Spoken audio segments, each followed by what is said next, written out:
ตกอยู่ไสมานู่บ่ตกนะเฮาลงไปสอนเอาอยู่ใส่ก็ได้ดอก แต่ว่าย่านเจ้าลงเนี่ยมันสิพลาดมันเป็นหนองลึกได้เบิ่งก่อนมาพี่เบิ่งก่อนป้านี่พี่น้องตอนนี้นะกำลังสิสูดควันสอนขวัญของเท่าแม็กพี่น้องเอ้ยแม่นมีสวิงมีไข่มีเข่าผู้พายผู้แขนเดี๋ยวเงินเดี๋ยวเอื้อยตุชิดผากมาจากเมกาวันคานเดี๋ยวจะสิมามัดเอาแขนเพิ่นมันบ่เลิกบ่เฮาก็สอนเอาอยู่ใกล้ๆนี่ก็ได้ลงไปย่างใกล้ๆก็ได้เด้อเอานุ้ยทายเอาเพิ่นเด้อทายเอาหิมมันก็ได้สอนเอาหิมมาขวัญวันนอนไม่เกินไม่อยู่เพื่อนอยู่ชานเด้อก่อนไม่อ่อนขวัญจะนอนด้วยลูกเอ้ยไม่อยู่เพื่อนอยู่ชานเด้อเก็บจะได้ไข่จะมีในบ้านเก่าจะอ่อนขวัญจะย่อเพื่อนเด้อน้ำพ่อน้ำแม่เด้ออยู่กับเนื้อกับพิงเด้อมาเด้อเด้อแม็กเอ้ยไปเด้อไปมือเฮือนมือชานได้แม็กเอ้ยมือชานแล้วเก่า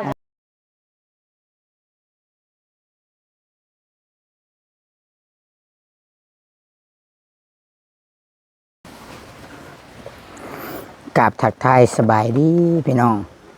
สบายดีและสวัสดีผมเป็นพี่น้องFCที่น่าฮักที่ฮักแพงที่เคารพรักของตุสิตเบิร์ดสุขุสุคนพี่น้องเลยเนาะพบพ่อกันกับตุสิตปันสุขพี่น้องเอ้ยพบพ่อกันอีกเลยเนาะคลิปนี้กินข้าวกินน้ำหากันแล้วพี่น้องเลยนั่งพักผ่อนย้อนใจเพิ่นว่าพี่น้องเลยเนาะบาดเพิ่นว่าลายกับพี่น้องเลยเนาะบาดมือเพิ่นว่าลายกันเงี้ยอย่างเงี้ย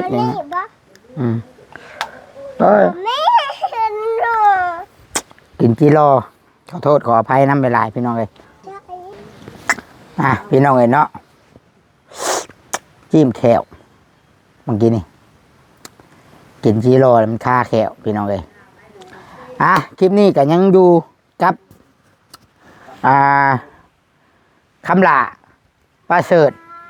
แล้วก็เท่าแม็กพี่น้องเอ้ยกะสิมาร่วมกันเรื่องข่าวดีนั่นแหละพี่น้องเอ้ยเนาะแล้วก็เรื่องที่ว่าผู้ใหญ่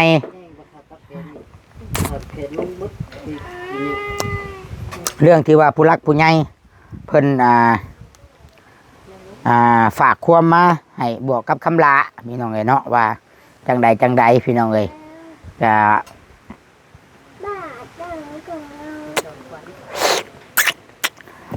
เดี๋ยวสิมีอย่างแน่เดี๋ยวมามาล้มน้ำกันโอ้ยพี่น้องต้องขออภัยดีเบิกอีกบาทหนึ่งก่อนจิ้มแค่พี่น้องเลยโอ้ยพี่น้องเดี๋ยวมาล้มกันจับแม็กและกะป้าเสดสบายดี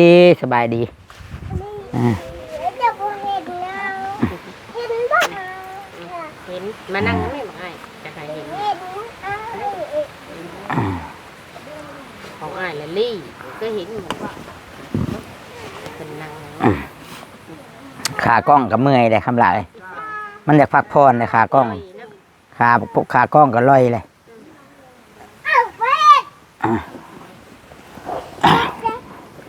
คืออยากมืดแท้เงาเด็กนั่นเนาะเบิ้ง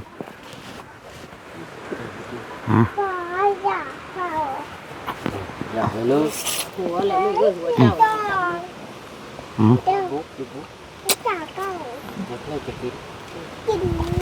เอาไปให้ไปเอาให้กินไปป้อนไปเอามาปลาเนี่ยกินแล้วมันอยากกินแล้วกินรสให้กินรส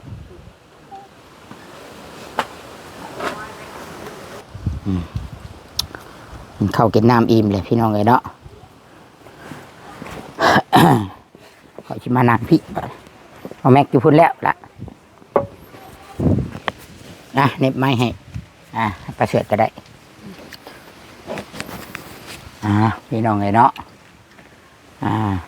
เป็นได้คำละบ่าวสู่แม่พังอยู่บ่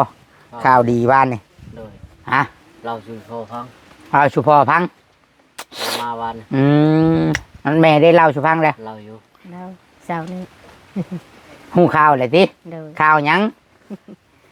จักข่าวยังจักเมียข่าวยังบ่อยู่ฟังหรือจะหูข่าวล่ะเราได้เนาะยังได้แต่ไร ตัวนึงยัง ตัวหนึ่งยังตัวใดตัวหนึ่งมันมีจักตัว เดียวแล้ว ฮะ ไปเล่าเบิด เอาประเสริฐหู้ข่าวอย่างแน่ซะหู้ข่าวนะ เราโตแต่ช่วยพ่อพังแม่ยังไม่เล่า เอาเล่าสู่เราพังดูว่าข่าวดีหยังวานนี่ ได้ของราคาเหรอ ฮะข่าวดีประเสริฐเนาะหมอนุ้ยคุ้มกล้องเด้อหำเด้อชีมีผู้ใหญ่นางฟ้าบ่ฉันซะนางฟ้าจากต่างประเทศจากอเมริกาพวกนี้เมื่อวานนี่นะได้ล้มได้คุยกับเพิ่นเลยเนาะคำลาเนาะ โดย สายตรงมาเลย โทรมาเลยจากอเมริกาเพิ่นว่าแจ้งข่าวดีให้คำลาดีใจหม่วยตรงมุกตกใจ เพิ่นสิซอยโค้งหลังคาเทิงค่าสร้างแล้วเบิดเลยทั้งเทิงแล้วจังต่อกันอีกขาดตกบกพร่องตัวใดให้บอกเพิ่นว่าแต่ว่ามือนี้ช่วงนี้นะพี่อ้ายเพิ่นยังเฮ็ดพิธีทรงสการพี่อ้ายเพิ่นเนาะแม่นบ่คำละเพิ่นให้รอประมาณอาทิตย์หนึงหรือว่า2 อาทิตย์ก็ดีคือกันมันว่างผลเนาะลูกเนาะพอดีให้ผลห้วยนำเนาะนี่แหละข่าวดีตัวนี้แล้วก็ไปทางประเสริฐก็มีข่าวดีมานำอยู่แต่เพิ่นว่าสิซอยคำลาก่อนเพิ่นว่าโดยสิซอยขอซอยคำลาก่อนถูกเนาะขอให้เพิ่นเป็นคนร่ำรวยให้เพิ่นเป็นคนมีเงินมีคำเงินล้นเงินเรือกระเป๋าเป็นโฮมโพโฮมไซให้ทางพี่นั่นแหละพี่น้องเอ๋ยเนาะสุขกายสบายใจเนาะลูกแม่นคอยเพิ่นเพิ่นชาแม่นให้เพิ่นร่ำรวยกว่าเก่าร่ำรวยกว่าเก่าข่าวดีกับตัวนี้แหละดีใจอยู่บ่โอ้ยกายดีใจลูกพี่น้องเอ๋ยบ่ดีใจน้ำแน่นึงตัวไหนทางเนาะทางปลูกใจน้ำทางปลูกใจน้ำทางอีต้นชุมเฮาบ่ว่าแต่คุมมุมคุมมัมมาโอ้ยสัตว์ลำบากใช่เลยลุยป่าผ่าดง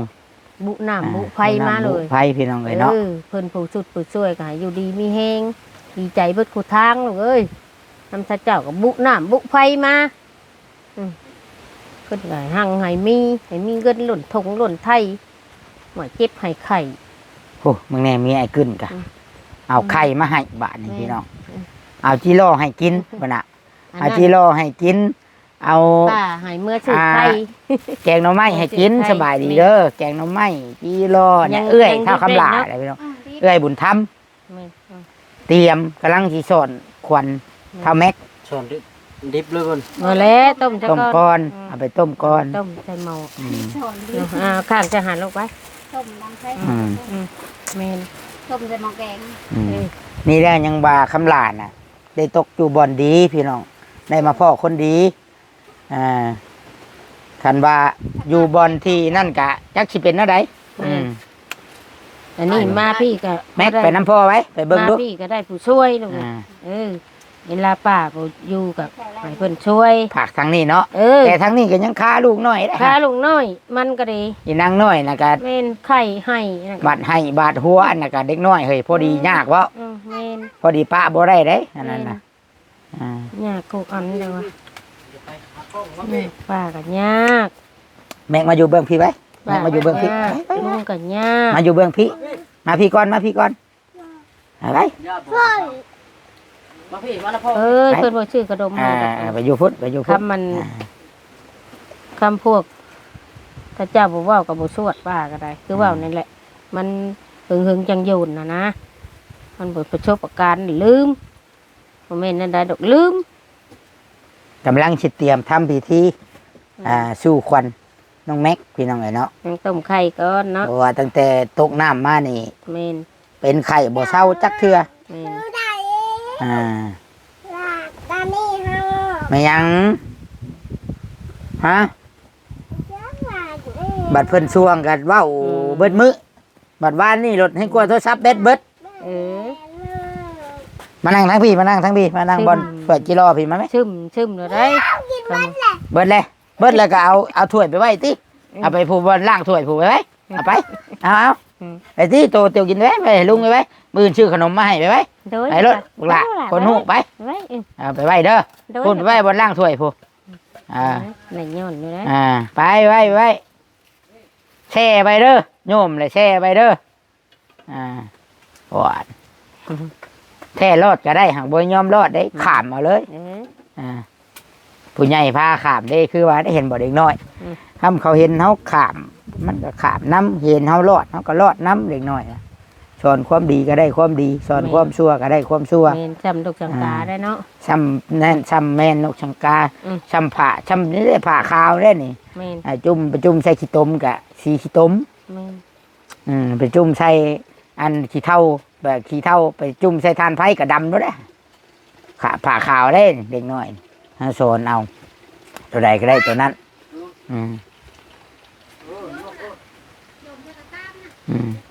ซ้ำแม่ว่าซ้ำป้าว่าตะกี้ลูกป้าตะกี้แม่ชาติเป็นคนดีนะโดยแต่ความยังน้อยอายุ13-14ลูกป้านี่บ่เคยดื้อบ่เคยดึงทางความดิมาตกอันหยะนี่หลุดป้าจนไข่เขาใหญ่มาเลยเขาบอกเขาบ่ได้บอกบ่ได้แล้วบาทนี่ตะกี้โอ้ยป้าได้ลูก2คนลูกชายเสร็จลูกป้าจกถามเบิดโลดนะเก่งนี่บ่มีดื้อบ่มีดึงไปติดสังคมเลยลูกป้าเอาบ่ได้เลยได้แต่บอกแล้วเนาะเขาพังบ่พังกับบ่จักคมว่าได้พี่น้องเลยจักคำว่าตาชิดเอ้ยเด้พูดเราอยู่ทางผู้ไปหาแล้วดูบ่จักเอ็นข่อยก็ได้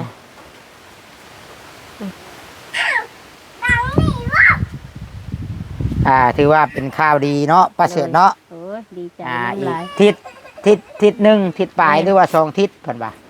เนาะอยากให้ดีใจซ้ำนั่นแหละมันวิทย์ผลเนาะให้ห้วยแน่ครับ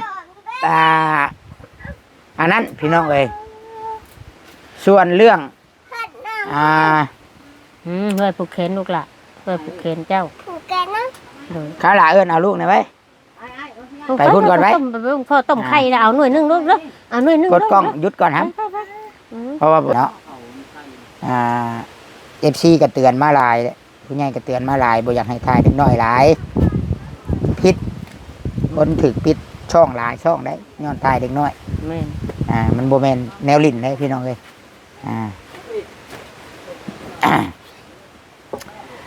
ส่วนเรื่องอื่นแหละจังว่ากันน้ำหลังพี่น้องเอาเรื่องเฮือนก่อนแม่นผู้ใหญ่เพิ่นบ่าช่วงนี้เสียสิขึ้นหลังคา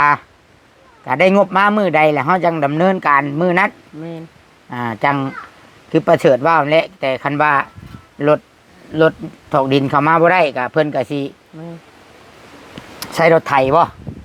แต่เพิ่นว่าคำรถใหญ่มาบ่ได้เพิ่นน่ะสิใช้รถไถมาว่าน้ำช่างเพิ่นน่ะนะช่างแก้วว่านั้นแต่เพิ่นรับปาก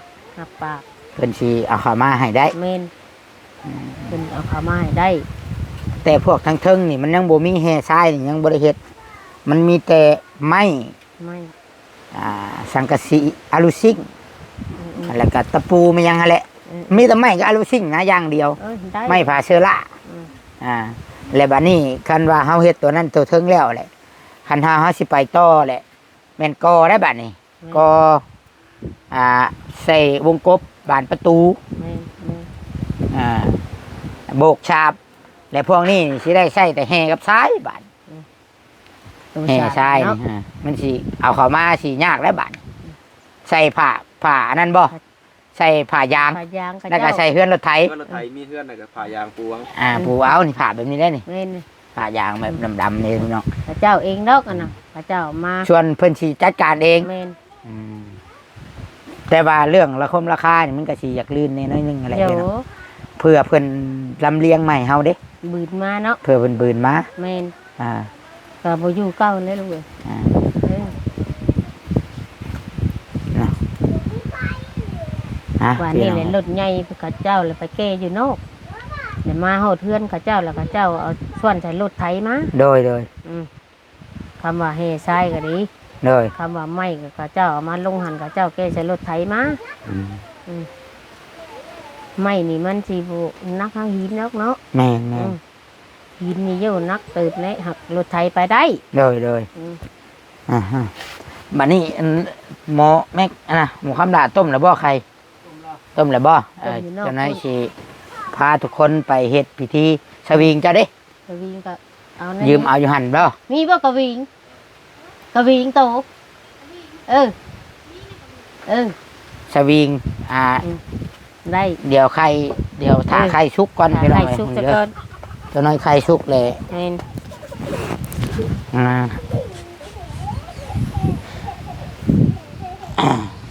สุ่มไผ่ใส่เด้อคำลาเด้อ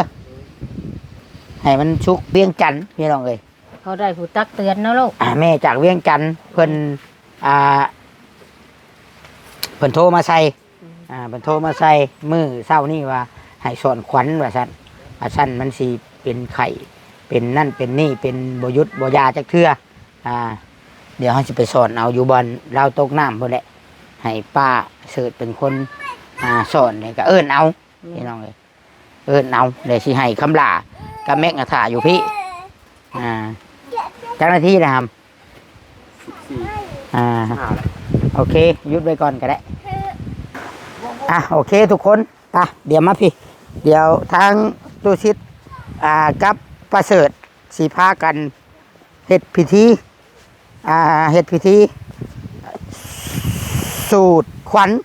หรือว่าสอนเอาขวัญเท่าแม็กอยู่หนองสะอันใช้เมียไอ้ขึ้นได้ศาสตร์แล้วจักอยู่บ่เจ้าจักอยู่บ่บอลตื้นบอลเลิกเจ้าลงไปเจ้ากระตกได้จังได๋นะมันเลิกเติบได้อยู่นี่นะลงไปบอลตื้นมันเด้ออยู่ไสบอลลึกบอลตื้นเนาะ จากแล้วมีไอ้ขึ้นนะพี่ตกอยู่ไสมานู่นบ่ตกนะเฮาลงไปสอนเอาอยู่ใส่ก็ได้ดอกแต่ว่าย่านเจ้าลงเนี่ยมันสิพลาดมันเป็นหนองเลิกได้เบิ่งก่อนมาพี่เบิ่งก่อนปะนี่พี่น้องตอนนี้นะกำลังสิสูตรขวัญสอนขวัญของเท่าแม็กพี่น้องเอ้ยมีสวิงมีไข่มีเข่าผูกไผ่ผูกแขนเดี๋ยวเงินเดี๋ยวเอื้อยตุชิดผากมาจากเมกาวันคานเดี๋ยวจะสิมามัดเอาแขนเพิ่นมันบ่เลิกบ่เฮาก็สอนเอาอยู่ใกล้ๆนี่ก็ได้ลงไปย่างใกล้ๆก็ได้เด้อเอานุ้ยทายเอาเพิ่นเด้อทายเอาหิมมันก็ได้สอนเอาหิมมาขวัญวันนอนไม่เกินไม่อยู่เฮือนอยู่ชานเด้อเก่าในอ่อนขวัญจะนอนเด้อลูกเอ้ยมาอยู่เฮือนอยู่ชานเด้อเก็บจะได้ไข่จะมีในบ้านเก่าในอ่อนขวัญจะย่อไปเมื่อเด้อน้ำพ่อน้ำแม่เด้ออยู่กับเนื้อกับทีมเด้อมาเด้อแม็กเอ้ยไปเด้อไปมือเฮือนมือชานได้แม็กเอ้ยหนาวได้อยู่นองนี่อยู่ได้หนาวได้บาดเนาะมันอยู่หนองสะมันหนาวเด้อมันจะไข่ดุนะแม็กเอ้ยแม็กเมื่อเลยบ่ขาดนะแม่หมอแม็กเมื่อแล้วบาทนี่หมอแม็กเมื่อก่อนแล้วบาทนี่โอ้ระวังปะมันก็เจ้ากับบุกเข่าทั้งมันต่ำผู้โอ้ยไปเอาควันแล้วบาทนี่มาอยู่เฮือนอยู่ซานน้ำลุงน้ำป้าน้ำพอเท่าไม่เท่าปูญ่าบาทนี้มาแล้วบ่หมอแม็กมาแล้วบ่มาแล้วเดี๋ยวเม็กเอ้ยมาแล้วบาทนี้ทุญ่าไหมบาทนี้หมอแม็กมาแล้วอยากให้เฮ็ดสูตรขวัญในนี้ที่มาเบื้องพี่ก็ได้ห้ำนุ้ยนี่มาเบื้องพี่มันจังพรมตัวนี่ผูกแขนก่อนเด้อบาทนี้เด้อเสียได้ผูกแขนเป้าพี่น้องเอ๋ยผู้แหละบัตรอันนั่นก่อนจังชีเอาเงินมามัดให้เพิ่นนั่นเดือนก็ยังบ่ได้ครับเอาบาทนี้มัดแขนเอาเท่าแม็กได้บาทนี้ขึ้นมาทั้งมีมึงอะไรไปโมแม็กพระเอกของงานนี่นั่งลงผู้ไปนั่งข้างอันไปเท่าผู้ไปข้างผู้ย่าผู้ไปนั่งข้างผู้ไปนั่งอยู่นี่ก็นั่งจะเอานั่งลงไปไม่ไปอยู่พ่อไปไหมมากอกไข่หัวดีเนาะ 1 2 3 4 5 6ตกไปซะเด้อทิ้งลงไต่ลงต่ำไม่กดไม่เข็นหอยไก่แคบตะบาใหญ่สูงตะบาเย็บหอยได้ไข่มีได้เก้าจะอ่อนขวัญจะย่อมได้มาอยู่น้ำเนื้อน้ำขี้เนื้อทิ้งลงไต่ลงต่ำน้ำกำจังข้ามฝั่งอ้าว ไปอยู่อย่างน้องชะน่ะมันหนาว สายป่ะ มาอยู่เฮือนอยู่ชานพี่บ้านนี่เอ้า อยู่ชาติเลย นมมือมานี่แม็กนมมือขึ้นบ้านนี่โอ้ย ไข่ห้อน มันจะความขักแท้ ใช่ก็ได้นะมันฮ้อนใช่เข่า ใช้แต่เข่าก็ได้ ห้อนแล้ว มันฮ้อนนี่มันฮ้อนใช้เข้าเอามือใช้แม็กบ้านนี่เอาให้ย่าผูกให้ก่อน มันจับมาน้อง ขึ้นมาไม่อย่างนี้นะ จับหมอนี่อีกหากไม่ได้เป็นอย่างที่หมอนี่ ตกน้ำเดียวนะ แรกก็สอนเอาเด้อหมอนี่ก็เด้อ เดี๋ยวมาโฮมเด้อลูกเอ้ยมาอยู่ชาติเด้อเจ็บหอยได้ไข่ไม่มีเด้อจะหนีต่อไปใหญ่สูงเด้อใหญ่เพียงโตเจ้าจะฮักใหญ่เพียงรักเจ้าจะคนจะบุญปันตองเจ้าจะมองปันเท่าเจ้าจะเสาเจสีเจ้าเมียนอยู่มันยิน101,000ประชาเด้อเด้อได้เพิ่งข้างลากอีกเด้อแม็กเด้อ มาแล้วบ่แม็กมาแล้วบ่ เด้อจะกัน มาเลย ผมไม่ มาเลย ขาดแล้วกินนี่นะ มาแล้วมัน ใช่เบิ่งนี่ลูกละมีเบ้ได้หนู เด้อไม่เคยเขาอ่านคนงามได้นายลุงพงป้าทำกระเทาไม่เทา มันอยู่น้ำป่าน้ำลุงใหญ่สูงเลย น้อง อย่าเจ็บอย่าไข้บ้านนี่ไงอย่าเอานอนแอด ขยันโลค่าจะหนีโตไป โอเคเอามาตัวนี้สบายดีสบายดีแม็กตัวนี้แม็กสบายดีกล้องนี้ไว้ ไปไหมลูก สบายดี ยังอึ้งอยู่ตอนนี้คือว่าก็สิผูกให้นะทุกคนตั้งแต่อันแม่ นั่งลง หาเก็บหายไข่ขยันโลค่าเด้อเรียนลูกจะว่าไปพ่อกับแม่โต พ่อก็ให้มีสติสตางค์เด้อพ่อก็ได้ ตุ่มลูกในชาติร้านในหิวเขาได้บาทนะครับสมหมักชายกบให้กบให้กำมาได้เนาะหัวเจ็บให้ไข่นะอยู่ดีมีแห้งเหมือนยืม ให้ตื่นโตให้มีสติให้ตั้งมั่นตั้งมกตั้งใจอันนี้เฮ้ยอันนี้ก็มาเท่านี้ก็ตกคือกันอันนี้ก็ได้เอาลงเอาคนนี้เลยจะมาลุ่มลง อย่าลงใกล้เด้อบัดนี้เด้อน้องชาอย่าใกล้บัดนี้ โน้อาบน้ำโน้น้ำเดียว ห้าคนนี้ดีกดเขากันเจ้ามาโฮมเด้อเอ้ยมาอยู่เพื่อนอยู่ชานเด้อ จับเอานะแม่จับเอา ป้าไม่ป้าคงไข่อยู่ปลาเล่า จับ ป เลย ลาคาเด้อ จับเอาไข่ ให้ดูดีมีแห้งเจ็บหมอยได้ไข่หมอยเมียใหญ่เป็นบ่าวเป็นแพ้เด้อ ให้ เด้อ คนตะกี้ ให้ นะ เป็นคนหูผู้ดีเด้อกล่าเด้อมันยืนมัน จะกัดร้ายนี่ อ้าวอยู่ดีมีแห้งเบ่จุกุจุคนบัดนี้เพราะว่าตั้งแต่เท่าคำลาน่ะพาลูกมาอยู่น่ะบ่เคยเป็นไข้เป็นนาวเจ็บไข้ว่าตอนอยู่นอนอยู่คอกแบกพานอนกินกลางดินกินกลางชายก็บ่ได้เป็นหยัง มีแต่มันอ้วนแน่ต่อ มีแต่ว่าอ้วนตุ้ยบัดนี้รถมารถตั้งแต่ตกน้ำมารถลงจองจ้อยเขาผูกออกกันเลยบัดนี้เต่าอ่อนคนงามได้ถ้าเป็นพ่อแม่เป็นพ่อใส่ลูกในร้านได้เต่าอ่อนคนงามไข่ต่าง นี่ ว่า หน่วยนี่ไปเอาหน่วยนี่ ทิศจะปลูกให้ได้ลูก โอ้ยนี่เบื้องนี่ลายเส้นรถนี่เอาเลยลายเส้นเลย ไข่ได้เขา ไข่ห้อนเลย โอ้ตัวเป็นก้อนเงินก้อนคำเล่น ตีกดข่าวกันเจ้ามาโฮมเด้อลูกมาอยู่เฮือนอยู่ชานเด้อเจ็บหมอยได้ไข่หมอยมีแต่หนีต่อไปให้มีแต่ความหมั่นยืนแต่เลื่อนต่อไปเด้อเด้อให้มีแต่หักแต่แทงเจ้าเด้อให้เจ้าหูเฮืองเหลืองเหลื่อมเด้อเฮ้ยจะหนีต่อไปหมอยมีอันเดียดอันพานเจ้าเด้อหั่งมีลูกผัวเดียวเมียเดียวจะหนีต่อไปลูกไอ้หมั่นยืนเจ็บหมอยได้ไข่หมอยมีแต่หนีต่อไปมันยืนถูก ใช่ ปั่นอ้ายหน่อยนึง เดี๋ยวผู้แนะบัตรมือวันคานพี่น้องเอ้ยวันคานจังสีวันคานจังสีพากันมากินข้าวร่วมพาสามัคคีกันพี่น้องเอ้ยเนาะหมูนุ้ยมามือเดียวก็ได้ผูกแขนอันนี้หลานบ่เวียงบ่มาวันนี้ พอดีได้เป็นคนหูผู้ดี มีแห้งแต่หนีต่อ พร้อมมาสิไปเฮียนโตทำได้หันเป็นเจ้าเป็นนาย เป็นเจ้าเป็นนายได้บัดนี้ อาศัยเลย ไปเฮียนปริญญาตรีได้บัดนี้ ต่อไปได้ปลาคนเจ็บหรือปลาไม่ปลากองไข่อยู่ปลาเล่าปลาค่าให้อยู่ดีมีแห้งหมดมือโลดอิดพันประชามัน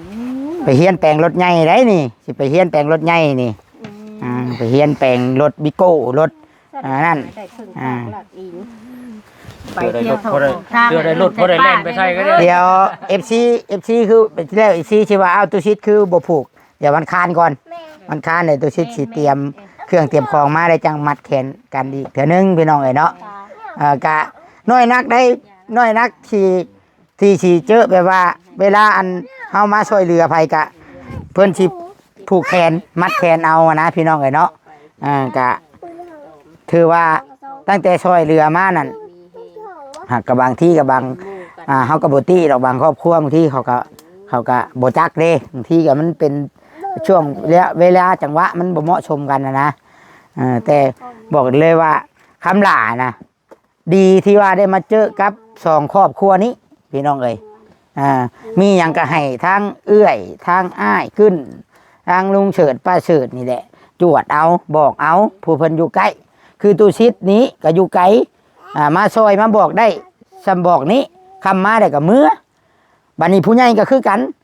นี่แหละมันเป็นส่วนเด้อคำหลาเด้อเป็นส่วนของไปของมันหน้าที่ภายหน้าที่มันหน้าที่อ้ายน่ะเป็นสะพานบุญถ่ายทอดวิถีชีวิตของโตสิเป็นคนดีหรือคนชั่วถึงมาถ่ายคลิปให้ผู้รักผู้ใหญ่เบิ่งหน้าที่ของผู้ใหญ่เทวดานางฟ้าก็ว่าได้เพิ่นเบิ่งมาแหละโตเป็นคนจังใดแต่เพิ่นจังสิประทานมาให้เงินคำบ่เฮือนชานบ้านช่องรถล้างก็ขึ้นอยู่กับผู้รักผู้ใหญ่เพิ่นแล้วก็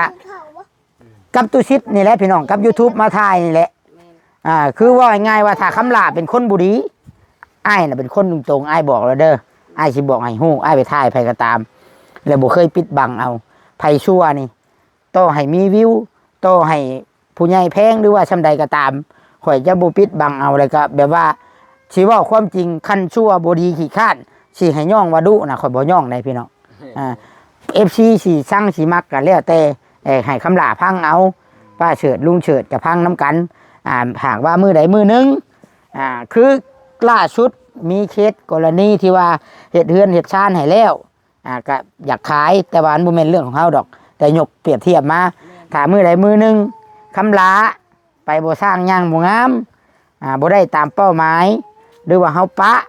หรือว่าเฮาได้เว้าความจริงถ้าคำลาลงลืมเลิงหรือว่าลืมโตไปมาริมมาลอยไปบ่สร้างย่างบ่งามแหละบ่ให้ติทางอ้ายเพิ่นอ้ายสิบอกว่าพอเฉิดลุงเฉิดนี่กะสิบ่เบิ่งเจ้าคำว่าเจ้าบ่ตั้งมกตั้งใจเด้อไผก็บ่เบิ่งต้องให้ไอ้ขึ้นกับเมียเราเมื่อยเว้าได้เมื่อยบอกใหญ่เลย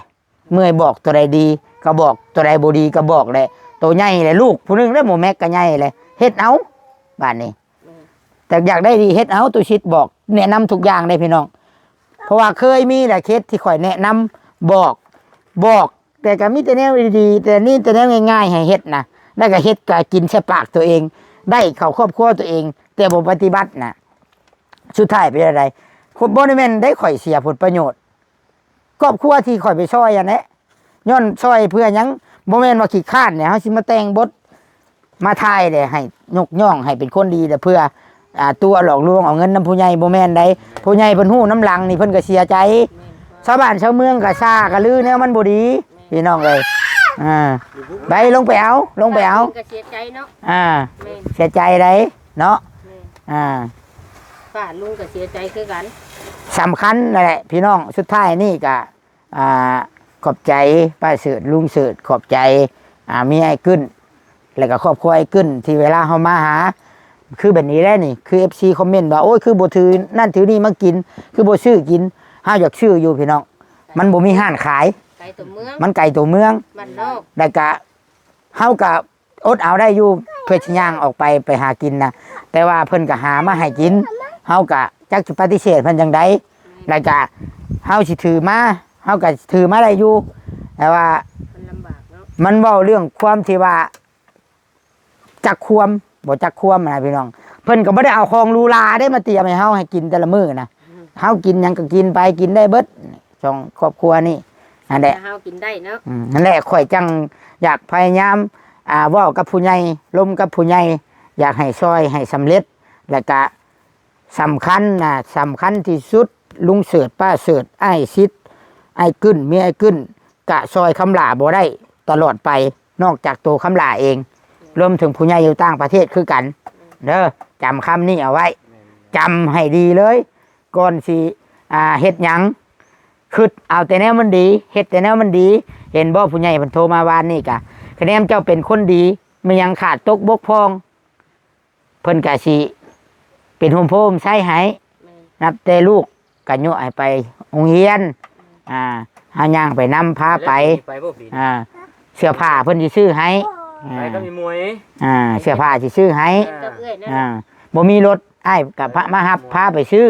ได้อยู่ซ้ำนี่ยังบ่เฝ้าให้เอาดอกรถมันยังบ่กุ้ม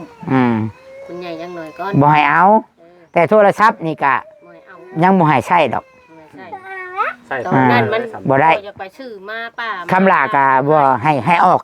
ตัดออกก่อนให้อยู่ในโอวาทของป้าเสิร์ชพอเสิร์ชได้ขึ้นนี่พอมันสิผลเสียหลายกลัวพี่น้องเลยคือผู้ใหญ่กับเพิ่นบอกเลยมีหยังก็ติดต่อหาบอกข่อยก็ล้มกับเพิ่นเนาะโทรศัพท์ป้าก็ยังมาซื้ออย่างนี้ก็ได้ก็มาซื้อมันยันบอกเขาได้ติดแล้วเขาออกบ่ได้แม่น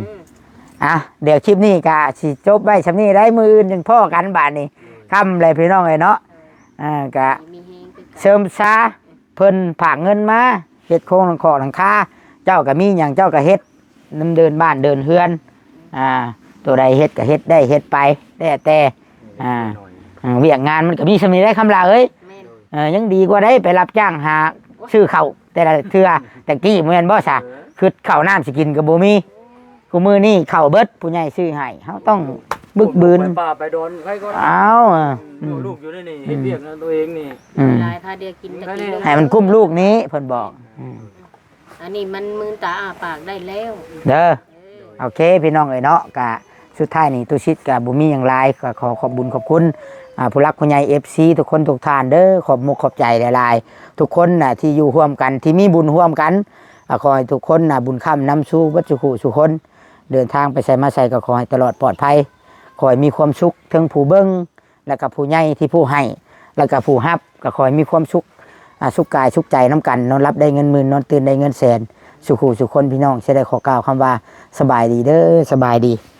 วัดสุขุสุคน